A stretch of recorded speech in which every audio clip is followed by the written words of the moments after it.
Mais um tema do dia na redação do 00. Eu sou o Vítor Monteiro e comigo tenho Igor Gonçalves, jornalista do 00, para analisar as eleições da Federação Portuguesa de Basquetebol, com Carlos Barroca e João Carvalho na corrida para a presidência. Igor, primeiro de tudo, bom dia. Qual é o principal argumento de cada uma das candidaturas? Antes de mais, bom dia. As eleições que faltam praticamente um mês, as eleições são no dia 25 de Abril, no feriado do 25 de Abril. Temos duas candidaturas então. Manuel Fernandes é presidente há 3 mandatos, 12 anos. Legalmente não pode avançar para o quarto. Também não sabemos se queria ou não, mas legalmente não pode. Portanto, haverá sucessão. Há duas candidaturas que estão em cima da mesa. Carlos Barroca, um nome que dispensa apresentações no mundo os dois dispensam apresentações. Carlos Barroca, conhecido narrador da NBA durante décadas, trabalhou na NBA, seja na África, seja na Ásia, fez um trabalho inacreditável na NBA Ásia. É um nome absolutamente incontornável do basquetebol nacional, de comunicador de excelência. Avançou agora, depois de terminado o seu trabalho na NBA Ásia, ele que era o vice-presidente, no fundo, da NBA, está também no Comitê Executivo da FIBA, em preparação para os Jogos Olímpicos de Los Angeles em 2028, não é? 2028. Portanto, é um homem que está claramente, e esta é, para mim, tem duas grandes mais-valias, obviamente tem mais, mas houve duas coisas que me saltaram à vista. Primeiro, a globalidade de Carlos Barroca, que, para quem segue estas coisas, Carlos Barroca foi o responsável por termos cá em Portugal Magic Johnson, Adrian Dantley, uma série de grandes jogadores da NBA, não é? Mais do que uma vez. Portanto, traz essa globalidade, traz uma facilidade que eu acho que é importante, porque nem sempre a nossa Federação Portuguesa de Basquetebol teve essa facilidade, ou tem essa facilidade de chegar ao mundo. Carlos Barroca conhece toda a gente, trabalhou com toda a gente, portanto terá uma facilidade muito grande de colocar Portugal nos sítios da decisão, obviamente não como o decisor, mas estar nos sítios da decisão. Essa é uma das grandes mais-valias da campanha ou da candidatura de Carlos Barroca. A outra, que me parece que é muito relevante, é a vontade que Carlos Barroca tem. Para já tem uma equipa brutal, não é? Tem uma equipa de pessoas muito profissionais, muito bem preparadas para a modalidade e para a vertente comercial da modalidade. E depois tem uma coisa que me chamou muito a atenção, que é a vontade que ele tem de voltar a colocar o basquetebol como o principal desporto no desporto escolar.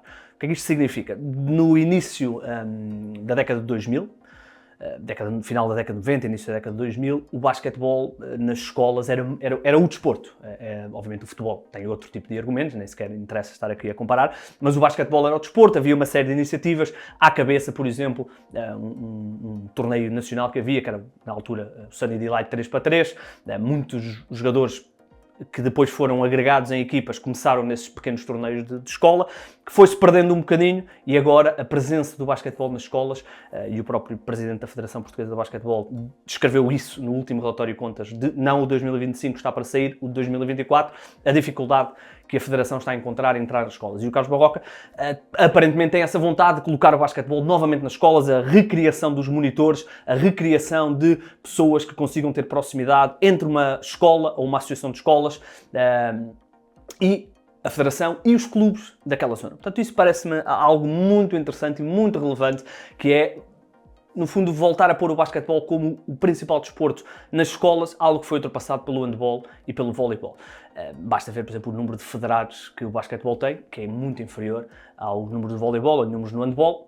Podemos aqui argumentar que os federados do basquetebol realmente estão em competição de basquetebol e não é isso que acontece no handball e no voleibol, mas os números são os números e depois apoios do IPDJ, por exemplo, tem muito a ver com os números de federados. E, portanto, parece-me relevante. Portanto, acho que são duas mais-valias. Volto a dizer, a equipa do Carlos Barroca é muito boa, a do João Carvalho também, e, portanto, acho que, seja quem quer que ganhe, acho que vai ter essa capacidade de transformar a Federação. No caso de João Carvalho, é uma pessoa muito mais virada para a vertente empresarial da Federação. Ele que está há 17 anos na Federação Portuguesa de Basquetebol, primeiro como vice-presidente, agora como diretor responsável pela vertente financeira, portanto é ele que gera mais ou menos os orçamentos e, portanto, ele tem um conhecimento, eu diria, ímpar, se calhar até melhor do que o próprio Presidente Manuel Fernandes, sobre as contas da Federação, e ele disse-nos em entrevista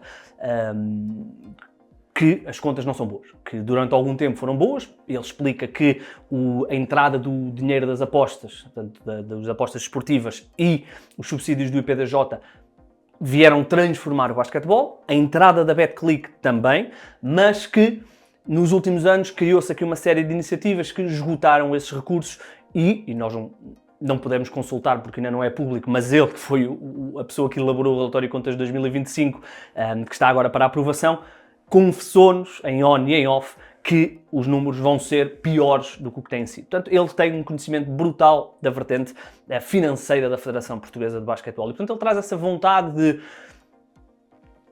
mecanizar a Federação, ou seja, deixar a Federação Portuguesa de Basquetebol tem um pequeno problema, é um bocadinho, o termo amadora pode ser um bocadinho forte, mas percebem o que eu quero dizer, e tanto o Carlos Barroca como o João, mas o João aqui vincadamente, querem trazer aqui uma vertente muito mais mecânica, muito mais empresarial. Portanto, no fundo, fazer o que a Federação Portuguesa de Futebol fez, mas no basquetebol. E, portanto, acho que essas são as duas grandes mais-valias. O João Carvalho tem realmente uma ligação muito grande à Federação. Tem uma facilidade de chegar às pessoas maior, porque está realmente há quase 2 décadas na Federação Portuguesa de Basquetebol, e agora é uma questão de ver quem é que ganha e ver o que é que será implementado então.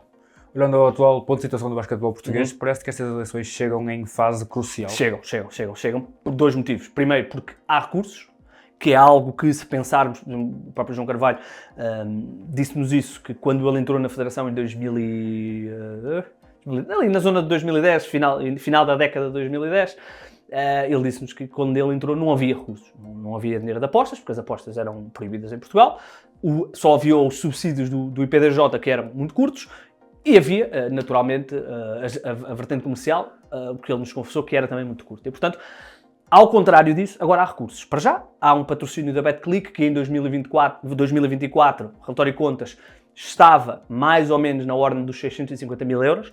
O João Carvalho também nos disse na entrevista, em on e em off, que o valor aumentou e que vamos poder confirmá-lo agora no próximo relatório de contas. Estamos a falar, eu vou aqui a tirar para o ar 700 e picos mil euros. Há ainda mais 100 e tal mil euros de patrocínios diretos às seleções principais. Portanto, estamos a falar já aqui números redondos e, obviamente, não sei ao certo o valor, porque também não nos ia dizer na entrevista, vai estar no relatório de contas, o valor da Betclic. Eu vou assumir que é quase 1 milhão de euros ou arredondar 1 milhão de euros só de patrocínios. Portanto, há dinheiro. Há, obviamente, o dinheiro das apostas que tem vindo a diminuir nos últimos anos, mas que ainda é muito grande. E há o dinheiro do IPDJ e, obviamente, há depois outros tipos de parcerias que a Federação tem. Portanto, há recursos. O que é que não há? E porquê é que é tão crucial? É aplicar esses recursos de forma a que realmente o basquetebol português aproveite esta onda e esta conjectura para subir. Conjectura não, conjuntura. Para subir. Porque para além de haver recursos, há figuras. Algo que durante muito tempo não havia. Agora há Nemias, obviamente há as figuras portuguesas, não é? Claro, Betinhos e todas essas pessoas, Carlos Lisboa, Rafael Lisboa, mas há finalmente um nome internacional, masculino, porque sempre houve a Ticha Penicheiro, mas há um nome masculino para capitalizar, que é o Nemias. E portanto há aqui uma conjuntura de recursos, figuras, vontade de crescer o basquetebol. Portanto é uma eleição, obviamente todas as eleições são importantes, mas esta, até porque são duas visões relativamente diferentes, é uma eleição que realmente pode ser marcante para o basquetebol português, que precisa aqui de uma alavanca.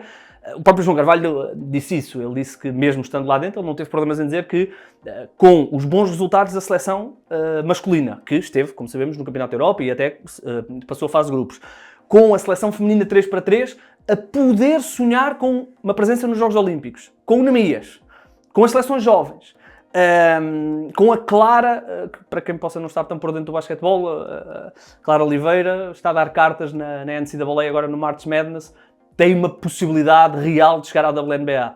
Portanto, com isto tudo, com recursos, basta apenas, este apenas é entre aspas, basta apenas criar aqui uma capacidade de gerar interesse, patrocínios e mais pessoas a jogar basquetebol. Conversaste com os dois candidatos aqui no 0-0, encontras diferenças muito grandes entre os dois? Sim, há uma principal diferença, e eu vou já declarar, quero só corrigir, eu disse Clara Oliveira, Clara Silva, portanto, só fazer esta correção, não quero estar aqui a nomear mal a Clara, depois chegar à WNBA e eu serei para sempre a pessoa que lhe chamou Clara Oliveira. Diferenças. Há uma diferença que eu não posso deixar de destacar.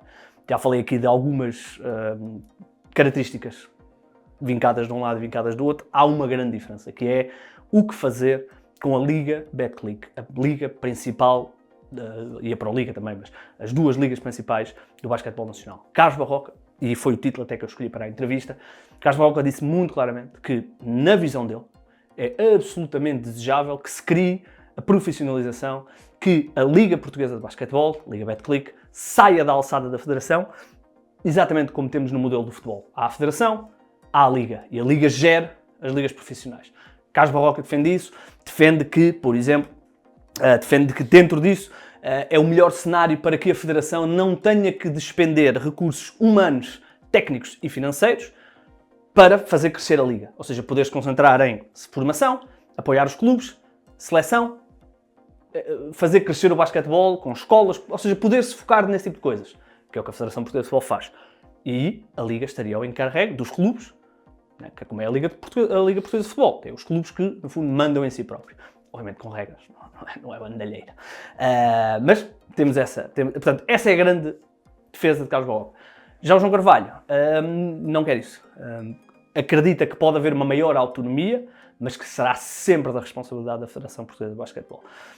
Portanto, interessante esta dicotomia dos dois candidatos. Há aqui também algumas diferenças na forma como eles... Não é bem diferenças, mas, por exemplo, o João Carvalho, um dos grandes problemas, não é problemas, uma das grandes questões do basquetebol nacional é a questão das associações, porque há associações que naturalmente têm menos clubes, menos jogadores, são mais pequenas, estão em distritos mais difíceis de chegar, mais remotos, e depois há aquelas associações, Porto, Lisboa, Aveiro, que no caso o basquetebol é muito forte, que concentram muitas equipas e têm todas o mesmo peso. Há sempre essa questão, será que está na altura de fundir associações para criar aqui mais competição inter-associações? Os dois assumem que é um problema. O João Carvalho assume que estaria disposto a conversar sobre um novo mapa, mas que, depois ele até diz, legalmente não acho que seja possível, mas eu teria essa conversa. O Carlos Barroca não diz que está preparado para trabalhar com todas as associações. Depois há diferenças pontuais, mas eu acho que esta da Liga e das associações pareceram as mais relevantes. Como já referiste, os dois candidatos sugerem algumas mudanças. Porquê?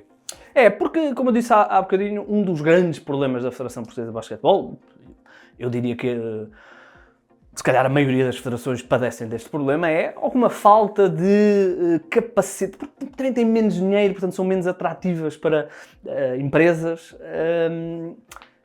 Cria-se aqui um amadorismo, é a palavra certa. Cria-se aqui um bocadinho, são sempre federações muito fechadas em si próprias, com alguma dificuldade em abrir. Tem aqui alguns problemas em captação de investimentos, o que é normal, isto não é uma crítica, é uma realidade. Sabemos que em Portugal, e em muitos países, mas em Portugal, que é tão específico, o mercado português, o futebol é absolutamente dominante, sobra muito pouco para as modalidades, e tendo em conta que não somos um país rico, ainda sobra menos, não é? Portanto, são tudo questões, portanto, parece-me que os dois candidatos, mesmo o João Carvalho estando lá, e o Carlos Barroca, obviamente, vindo com outro tipo de mundo, olham para a Federação, e o Carlos Barroca até usa uma frase interessante, que é a Federação sempre foi academicamente muito fechada para si própria. E, portanto, eles querem trazer mundo, querem trazer inovação, querem trazer digitalização, querem trazer todo um mundo universal para dentro da Federação, para várias coisas. Poderem chegar mais rapidamente à comunicação, e nós aqui, que somos um meio digital, sabemos da dificuldade que é, às vezes, atingir determinados números e dados, porque a Federação muitas das coisas é em papel, muitas das coisas nem tem. Portanto, essa questão da digitalização, a facilidade de comunicar, a capacidade de comunicar de formas diferentes, que não só como press releases e notícias sobre os jogos, coisas diferentes. Portanto, os dois identificam a necessidade de modernizar a Federação Portuguesa de Basquetebol. E de forma genérica, como é que funcionam estas eleições? Tem mesmo que ser genérico porque não é fácil. Portanto, é por colégio eleitoral, no fundo um cenário semelhante à da Federação Portuguesa de Futebol. Há um colégio eleitoral, ou seja, há um grupo de pessoas, são delegados, alguns estão lá por inerência, outros são eleitos numa eleição especial que já decorreu em fevereiro. Essa eleição elege os representantes dos clubes, das associações, dos árbitros, dos jogadores, dos dirigentes, de tudo. E depois há uma reunião magna, digamos assim, E esses delegados votam e depois contabilizam-se os votos. Portanto, é assim que funciona, portanto, não é um voto direto, nem poderia ser, não é assim, não é como um clube, mas é uma eleição que requer, no fundo, 2 eleições, porque já houve a primeira em fevereiro, quero dizer que terá sido ali a meio de fevereiro e até foi a mais concorrida da história das eleições para delegados da Federação Portuguesa de Basquetebol. Essa eleição decorre a 25 de abril e só para que as pessoas percebam quão importante é esta eleição, pensem nas eleições do Sporting, que ocorreram há 15 dias, e pensem quando é que foram apresentadas as candidaturas. Portanto, quando é que Bruno Sá, por exemplo, se candidatou? Um mês, nem isso. Estas eleições, nós já sabemos quem são os candidatos desde dezembro, porque eles os dois em dezembro anunciaram a candidatura. Ou seja, quase meio ano de preparação, 5 meses de preparação para esta eleição, porque realmente é uma eleição que eu acho que vai ser importante, vai ser histórica e vai ser importante para o basquetebol nacional. Obrigado, Igor, obrigado por ter assistido, este foi o tema do dia. Por fim, aproveito para recomendar a entrevista quer a Carlos Barroca, quer a João Carvalho, já disponíveis no nosso YouTube e no nosso site.